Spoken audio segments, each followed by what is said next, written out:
Agora chegou a vez de falar de uma câmera muito especial, é a Leica M3. Esse modelo e essa unidade foi fabricada em 1955 pela Leitz, na Alemanha. Eu não pretendo fazer uma revisão completa dessa câmera, porque existem inúmeros vídeos no YouTube, inclusive um muito bem feito pelo Antônio Neto do Câmera Velha. Então eu vou falar apenas de algumas características, de algumas dicas que eu fui obtendo no decorrer da sua utilização. Mas de qualquer forma vamos dar aquela olhada geral. Essa minha câmera veio com uma lente Elmar 2.8 de 50mm. Esteticamente, como vocês vão observar naquela visão geral da frente, parte superior, base, laterais, está em excelente estado estético. E ela tem por uma característica, por ser uma rangefinder, ela utiliza um sistema de visores. O que acontece nessa minha câmera especificamente é que, por conta da própria idade, o telêmetro está com pouco contraste, então está muito difícil de fazer o foco. Pesquisando na internet, eu vi várias tentativas de soluções, mas o mais correto seria ir para uma oficina mesmo, para tentar de alguma forma melhorar isso. O que eu vi na internet é que algumas pessoas utilizam plástico celofane, não é o papel celofane, nesses visores exatamente um celofane de cor laranja ou amarela, e com isso a gente consegue um pouco mais de contraste. Eu fiz uma tentativa aqui, mas não tive muito sucesso. A segunda dica que eu tenho para vocês, caso a sua Leica M3 não tenha vindo com as tampinhas aqui da entrada do flash, como resolver essa situação para evitar que entre sujeira. Eu resolvi de uma forma bem simples. Eu comprei duas tampinhas, duas canetas Bic, aquela esferográfica mais comum que vem de qualquer papelaria, e tirei aquelas tampinhas da parte posterior da caneta, que evita, caso haja algum vazamento de tinta, derrame na pessoa que está utilizando. Então eu apenas coloquei para reforçar um pequeno pedaço de fita isolante antes de inserir aqui no orifício. Outra dica que eu dou também, para quem tem o exposímetro ou o fotômetro, esse que fica aqui na parte superior, eu tenho aqui uma dica. Esse aqui não está mais funcionando, ele já perdeu aqui a sua capacidade, é apenas para questões estéticas mesmo. Para colocação, não esquecer que você tem que colocar aqui na posição bulb, na velocidade, na câmera, e aqui no fotômetro colocar esse tracinho preto na direção dessa seta aqui que está escrito B de bulb. E é assim que você faz a inserção. Quando você coloca, tem que levantar. Você levanta levemente isso aqui, pressiona para cima, ó, e encaixa aqui na posição. E só vai entrar quando tiver exatamente na posição bulb e essa seta estiver alinhada aqui com esse tracinho preto. Isso aqui é muito importante para não danificar a máquina. Para retirar, mesma coisa. Pressiona para cima, puxa para trás. E a dica que eu dou, que também eu achei interessante, pesquisando na internet, é forrar essa parte aqui do fotômetro com um pedacinho de tecido, de feltro de preferência, colado, para que não arranhe aqui a parte superior da Leica. É muito comum você observar câmeras que estão sendo vendidas na internet toda arranhada, exatamente por conta disso aqui, dessa parte inferior do fotômetro. Então essa é uma dica também que eu deixo para vocês. A colocação sim, um detalhe, esta minha máquina, ela é uma double stroke, 2 avanços para fotografar. Existe aqui single stroke, e aí dispara. Bem, a colocação de filme, As Leicas, né, elas recomendam que você faça um corte no filme para ele ficar mais estreito aqui na parte superior aqui, ou parte posterior, mas isso não é obrigatório, dá para você colocar sem fazer esse corte. De qualquer maneira, existem modelos para impressão 3D que já fazem esse corte certinho aqui no filme para evitar o trabalho. Eu, como não tenho, eu corto com a tesoura mesmo, tento fazer mais ou menos parecido. Isso aqui é mais importante nas Leicas modelo 3 e nas anteriores, né? Modelo 2, 1, que aí é fundamental você fazer esse corte, mas nessa câmera não. Até porque ela aqui na parte posterior, quando você tira a base, você já consegue visualizar aqui se o filme está colocado da forma correta. Então eu acho que é isso de informações sobre essa Leica. E é uma câmera simplesmente fantástica e que, obviamente, é um objeto aí de desejo da maioria dos fotógrafos e apaixonados pelas câmeras analógicas.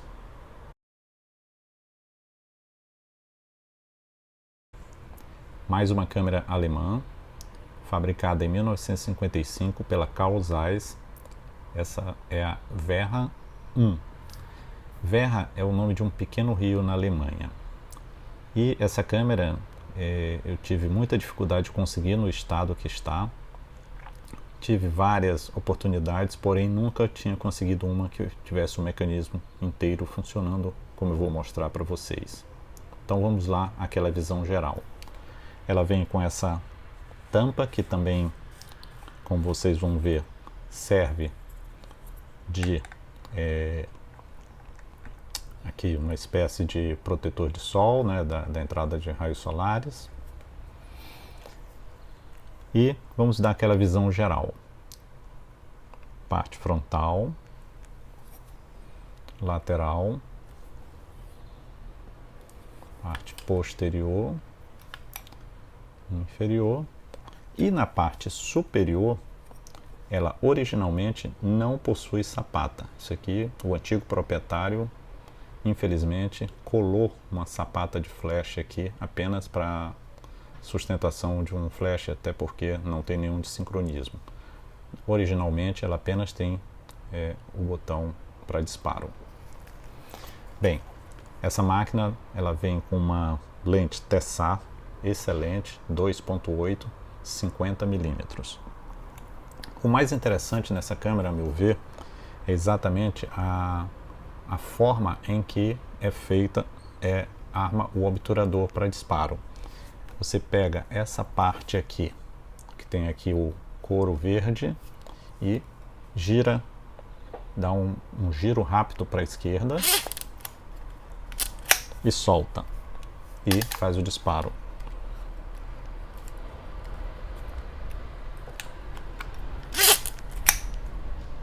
Girou, disparou.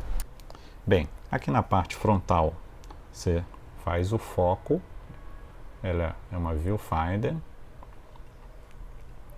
Seleciona aqui a abertura, que vai de 2.8 até 22, e aqui a velocidade. Para abrir, tem essa pequena estrutura, esse botão aqui na parte inferior, você gira, isso aqui destrava, você coloca o filme como qualquer outra câmera que utiliza esse padrão que sai inteiro aqui uma parte do corpo.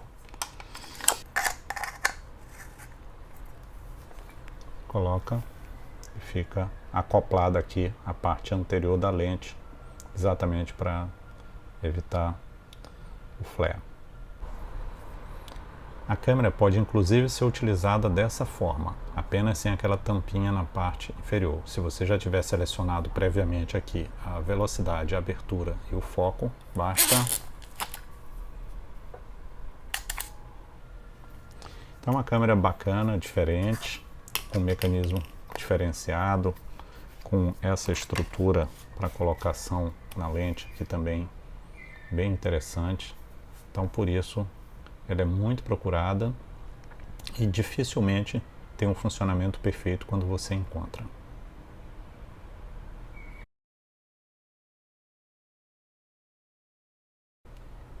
Vamos falar agora sobre duas câmeras da Kodak, também da década de 50. A Kodak Retina B, ela utiliza uma lente Alina Shenar 2.8 50mm, uma lente muito boa. Ela tem como característica, na parte superior, você tem já um exposímetro. Esse aqui já não funciona mais. Você tem aqui o contador de frames, né, o contador de fotogramas, e o botão de disparo e uma sapata fria de flash. E aqui é meramente para você selecionar o tipo de filme que você está utilizando, se é colorido, preto e branco, para fazer a memorização. Ela tem um botão de avanço do filme aqui na parte inferior. Então você simplesmente, ao fotografar, você avança aqui na parte inferior e dispara. Avança e dispara. Então tem uma característica diferente da maioria das câmeras. E aqui na parte superior, obviamente, que você vai selecionar a abertura, selecionar a velocidade e fazer o foco. Essa câmera, ela feita em metal, tem uma estrutura bastante consistente e muito interessante. Já a Retinet 1A, que era mais popular, é uma câmera mais simples, onde na parte superior você tem aqui a sapata do flash, porém já é uma sapata quente, quer dizer, já tem uma sincronização, que é essa estrutura aí na parte interna da sapata. Aqui também a mesma coisa para você memorizar o filme que você está utilizando. O contador de fotogramas aqui em cima. E vemos uma lente Schneider, também muito boa, 2.8, 45mm. Vejam que para a distância, a estimativa de distância, você coloca aqui essas imagens de montanha, 3 pessoas, 1 pessoa. Então usa aquele padrão clássico de câmeras mais populares para você colocar mais ou menos a distância até o seu assunto. Ela também tem a estrutura de avanço na parte inferior, porém já é mais simples, é de plástico, para baratear. Então essa foi uma característica da década de 50, que câmeras com uma estrutura um pouquinho mais leve, mesclando material termoplástico, passaram a ser mais frequentes. O restante de colocação de filme segue mais ou menos o padrão da maioria das câmeras dessa mesma época. Então são duas câmeras da Kodak que são bem bonitas, com lentes maravilhosas, que são realmente foram muito utilizadas na época da sua fabricação.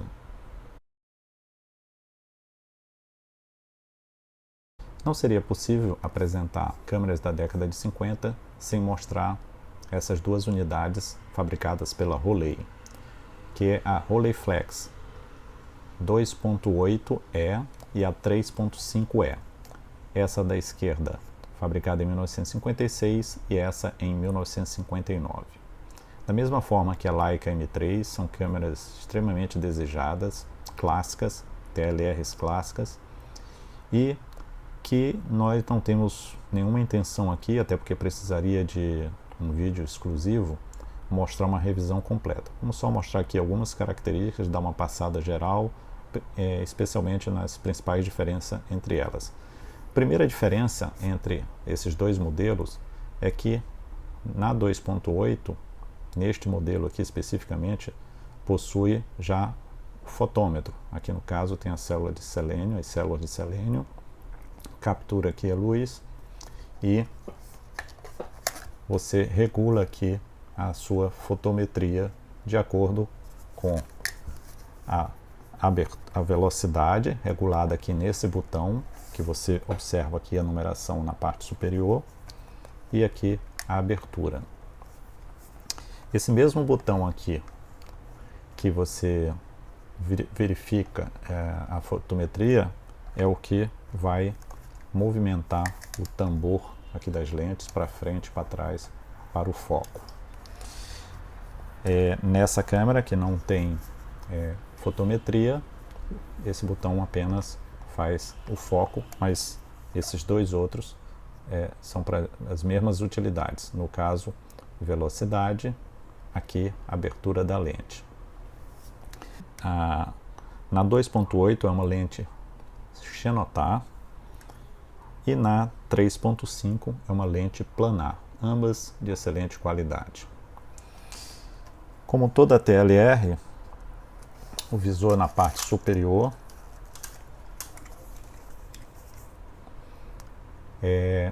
sempre, quase todas as câmeras TLRs, ela vem também com a opção de uma lupa para melhor visualização e precisão do foco.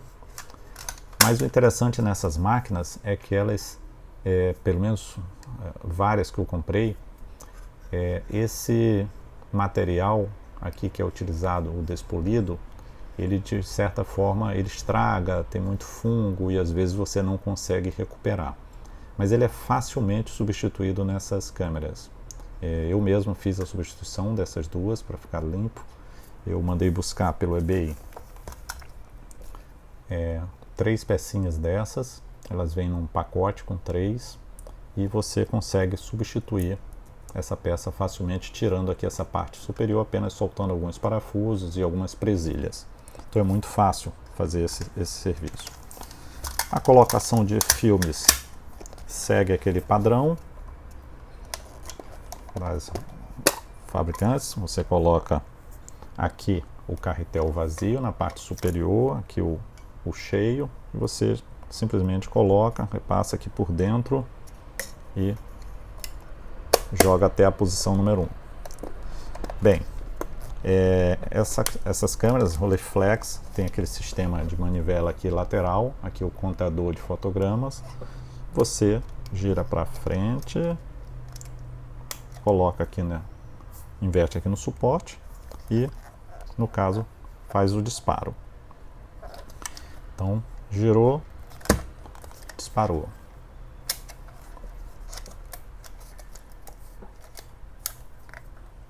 Disparou. Quando você faz esse giro, o filme trava, você faz uma meia volta para trás, guarda aqui nesse coisa, se quiser, e faz o disparo. Então, acho que em linhas gerais era isso que eu tinha para falar, mas são câmeras realmente fantásticas e que quem puder ter em sua coleção é muito interessante.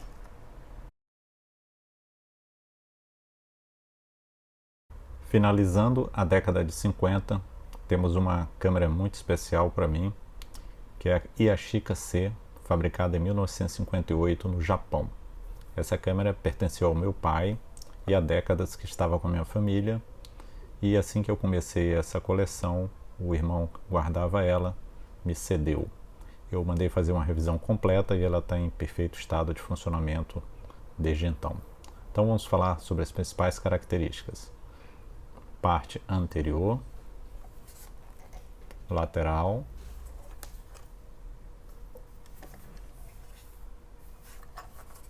a base e na parte superior o visor. Essa é uma câmera TLR que utiliza filme formato 120. Ela tem uma lente da própria Yashica, a Yashino 3,5, de maior abertura, 80 mm. Aqui na parte frontal, vemos aqui a alavanca para a armação do disparo, o botão de disparo, a seleção de abertura e velocidade, a entrada para a colocação do flash. Nesta lateral, uma sapata fria de flash, que vai exatamente fazer a conexão aqui com esta estrutura na parte anterior. E aqui na lateral, para realização do foco, contagem de fotograma e aqui para avanço do filme. Na parte inferior, girando Esse botão você abre para colocação do filme, que, como eu falei, é um filme 120 padrão. Então, uma câmera muito parecida com as Rolleiflex, que já foram mostradas, e fabricada pela Yashica com vários modelos, o A, o C e uma sequência de outros modelos semelhantes.